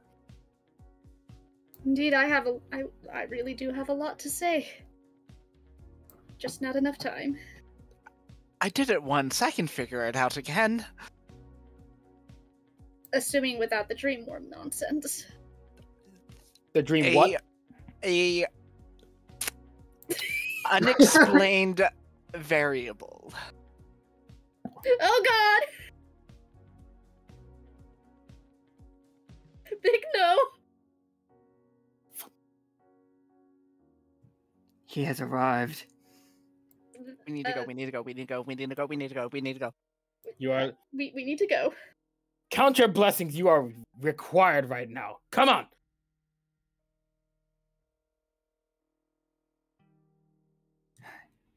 So, yeah. This isn't generally how community radio goes. So you all charge past it and like following in on that song that Pollux and Castor heard. I know what the song is. That's really embarrassing. It's Whistle Stop. Oh. Ah, I knew it. The way to Liminal was Whistle Stop. You know, I joked about it earlier, like, oh yeah, the song is the distorted whistle stop. Well, shit. Yeah, that definitely would be a song that they've never heard that would lead them to Liminal. And you guys all see in front of you. It's intangible right now. It is trying to reach out and grab you, but like its tentacles with like lemony rinds instead of skin are going through you. Like it's still too intangible right now. Mostly because all 4 of you broke out, like all of you are not part of it right now, so you can run. If they even thinks about becoming tangible, Pollux and Castor are shocking it. So the tentacles are currently intangible and it doesn't touch any of them? Yeah, like you guys can run right through it. You will like you're gonna have like a bad dream when you do. You know what I mean? Yeah. Mm-hmm. Well, Can you all roll me 4-siders to like I'm not 4-siders, 20-siders to get through? 17's real good. 2's a little rough. 13's very funny. Oh, but Which is 17, lucky that 13, we're lucky it's a 4. Polaris, not Osiria. How come Sirius can't make it through? He looks back. He's just got a wolf clamped on his leg. But we'll take. Vala, you and Sirius get everybody through. The 2 failures are fine, like, but let's role play. Polaris and Ammon, you 2 cannot get through without help. But Pollux and Castor and Sirius, you can help them. Oh yeah. So what's that look like?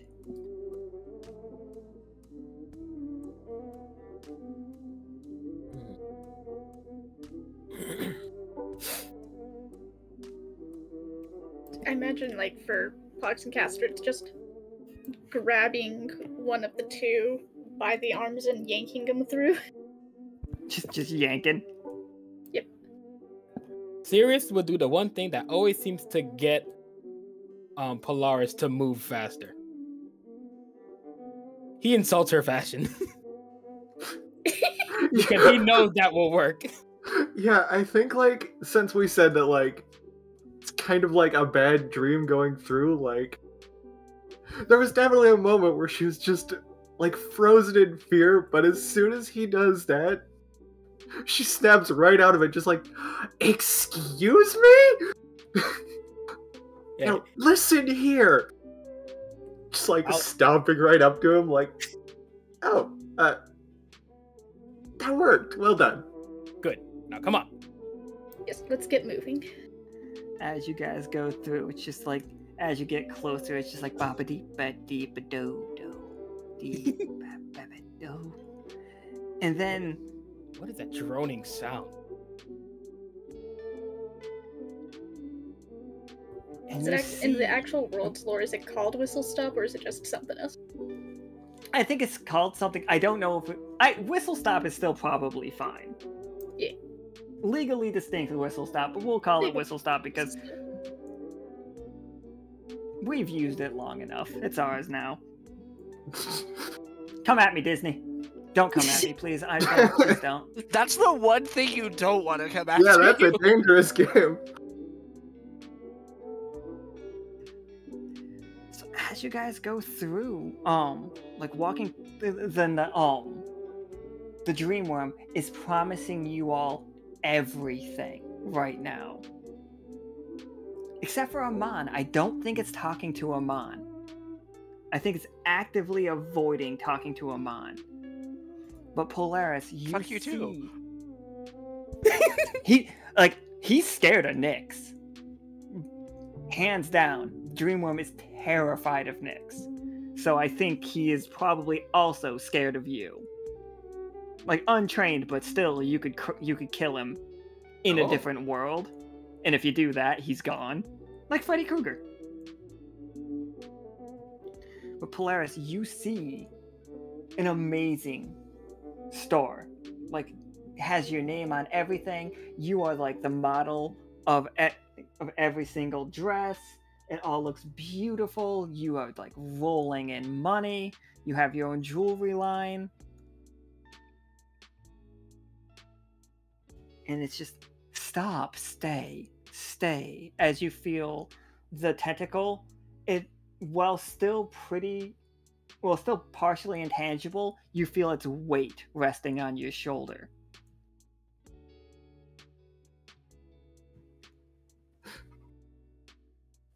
Definitely think there's that moment of like she's really considering it. But with the 17-year-old, she does know this is a dream, so I think she ultimately pulls away. And like you feel it like try to grasp you for a second, but when you said like you know it's a dream, it just untangibly goes like right through you. And then ahead of you, Pollux and Castor, you see it. You see a small broken radio. A small broken radio that Oh, is it? Go ahead. I was gonna say, is it my radio? I think it is. And just like it's picking up it's broken because it's picking up a signal from somewhere else. You've somehow managed to tap into the liminal planes frequency, and you are opening a small rift in here. You can't see the rift, but if memory serves you right, you take a step into this room and you leave this world and you have not been back yet. This is where it happened.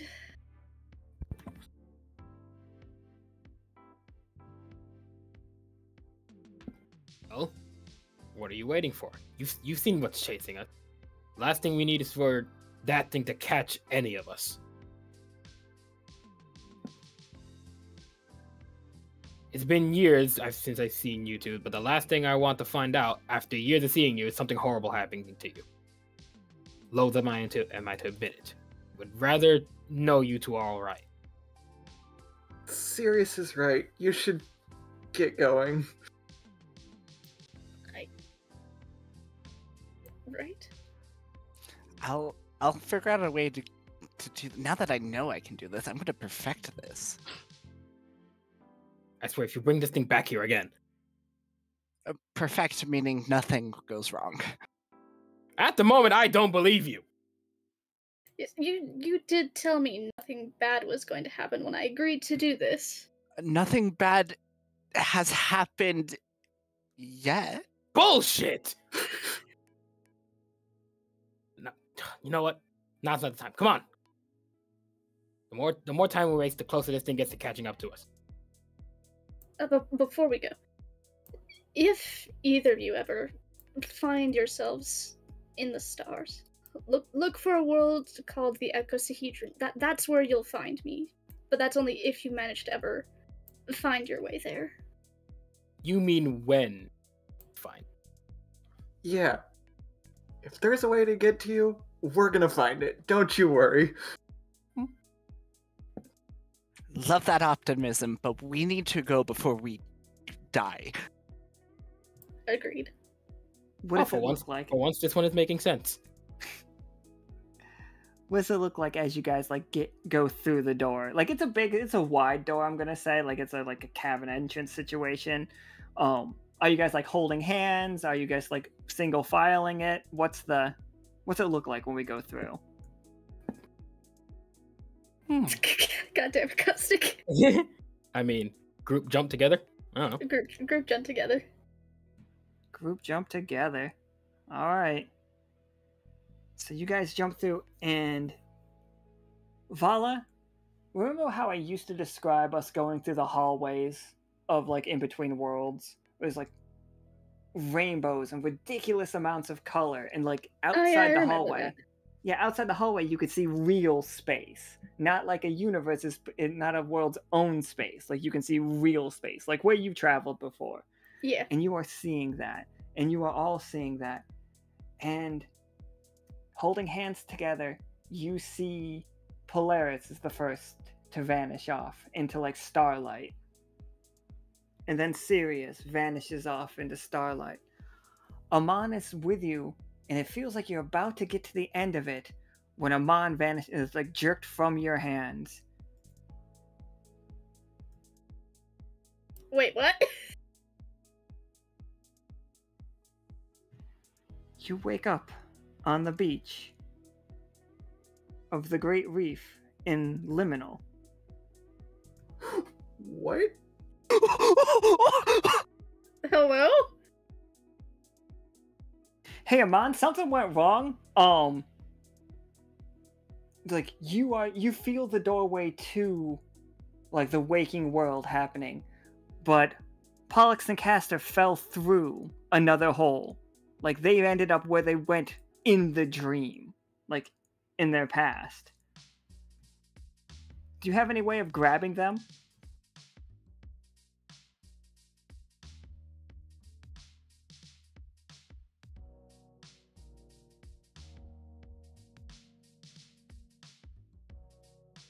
I think as oh god. As Pollux and Castor are slipping, I think he'd try to like reach out with his magic and stop them, or like kind of untie his sash and throw it out. Yeah, for sure. Like I don't think there's a role here because I don't have an entirely Pollux and Castor centered game planned for the future. So otherwise it would be fair. very funny. Sorry, I didn't realize that wasn't on the map.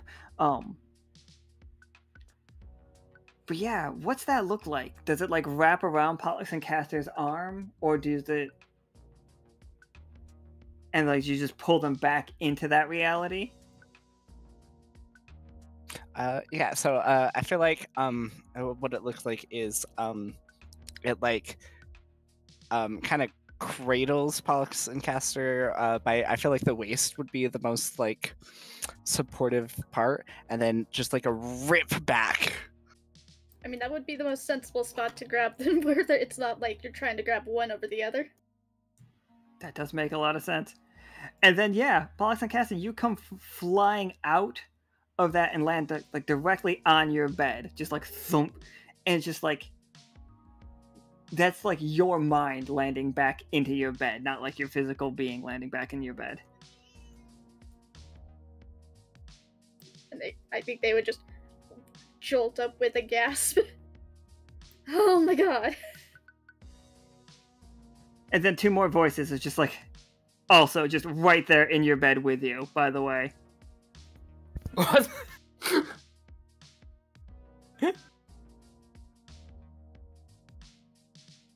What? Ammon, you may or may not have tugged too hard. What the? Ammon looks at, first of all, rescuing Pollux and Castor, pulling these two in, realizing that he connected everyone through the dream, and she just goes, I'm fucking amazing!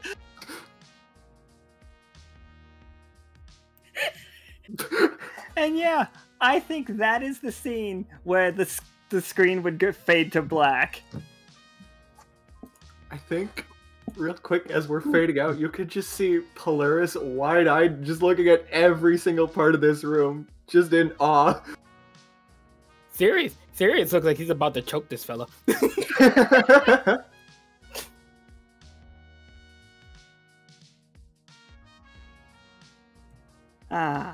But yeah, so Sirius and Polaris, like, are in this world. It is it is the real versions of them, just they happen to be asleep when Pollux and Castor fell asleep dreaming about them when Ammon did that spell.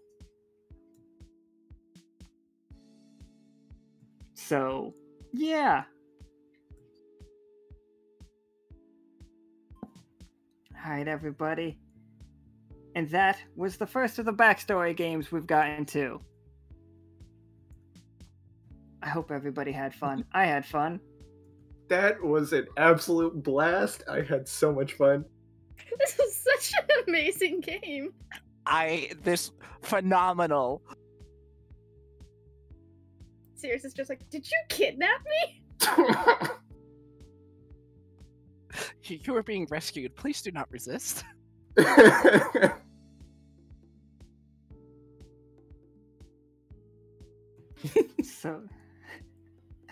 So everybody, thank you for coming and playing along with this like recap, I guess. I don't know how much there is to recap.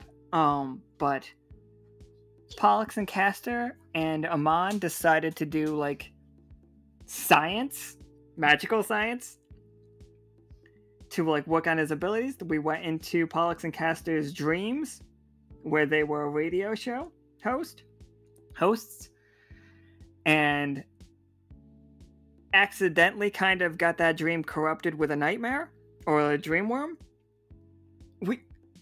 We'll see more of what's going on with that in the future, don't worry.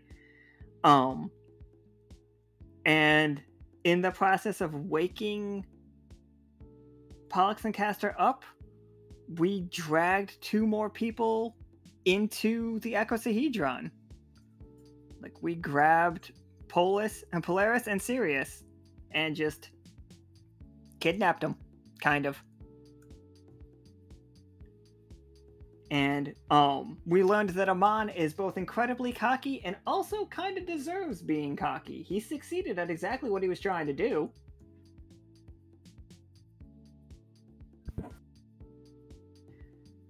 And there we go. That is this game. We have another game on Friday. Ammon's going to be in that one too, with Carrie, Ammon, Bammon, and I'm drawing a blank on the last one. I think it was Howl. Howl. It is Howl. So we're just gonna roll over that collateral damage of kidnapping. Well, all right, okay. That's I think that is from Sandvars. That's gonna be a very fun thing to like do in the RP. Osiria and Leo. Yep. These are your NPCs, by the way. Ooh. They're not mine. They're like, whatever you do with them, as long as you give Vala's like permission with it, perfectly good. And Hey, like, we can have him. What? We can have him join the academy. We could have him just doing jobs around town. All of that stuff. Okay. Welcome to the icosahedron, you two. I told you it was gonna be when. You didn't say when. I didn't say how, and the how is gonna piss him off, but you know, he was not wrong.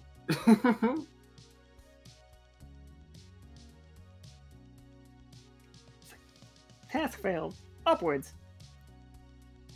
Darn. Satellite-eared son of a gun. I think Vala, Nika means both. Like, you guys working together to make those That's fair, yeah. wiki entries. Yeah, we can workshop it later. Like, Yeah, Oh, sure. I can make like a group chat to workshop that. Yeah, we definitely need your help on that one. for sure. Yeah.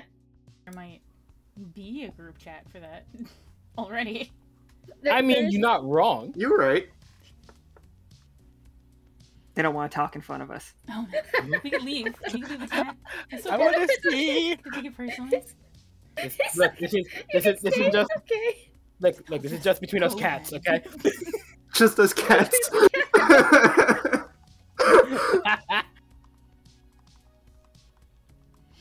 Alright. The Yeah, artwork I came just out so staring at good them. too. I'm And seeing very new people. satisfied with them. They came out adorable. Not They are what I so was- adorable. I love them.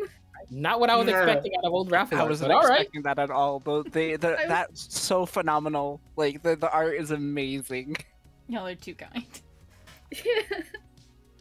Like I'm like, yeah, let's see this old art, see what they do with it. Boom, Catman. Alright, so I Catman. think we're gonna hack off. So we're off tomorrow, but we'll be back at 7 p.m. on Friday. I feel like several of the games, I feel like. There's another game that has like a schedule change, and I don't remember what it is, but I'll figure it out. It is. I know it was the yeah. 22nd. It's Okay, it is starting that an one. hour late.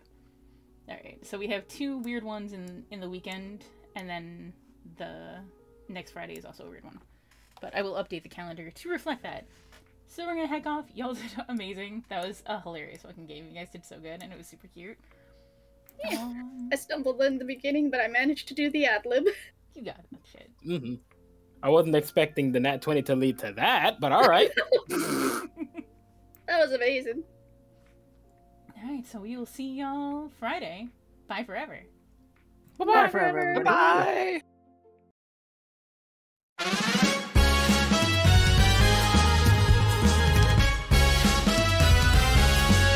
In the celestial sea where stars align, Lockstitch will go where wonder lies. Its specialist crew a beacon of light will work to unravel secrets entwined.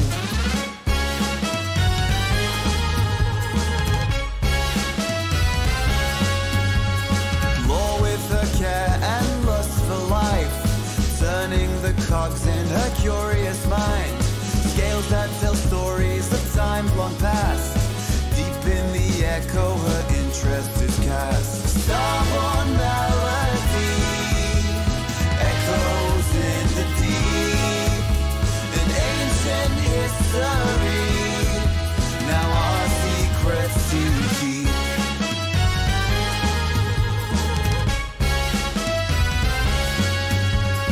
Sail on a siren with feathers adorned, seeks to maintain her graceful form. A voice that weaves tales across the sky, relaying the dreams that never die. Rennick the brain with numbers and might, 4 arms, 4 eyes in the cosmic night. Stoic and with numerical grace, in Lockstitch's crew he has found his place. Starborne melody echoes in the deep. An ancient history, now our secrets to keep.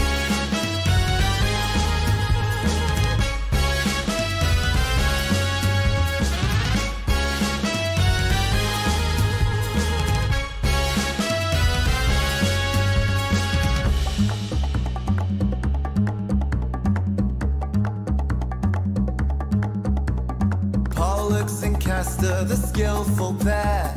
Always the team with starry hair. With a bond so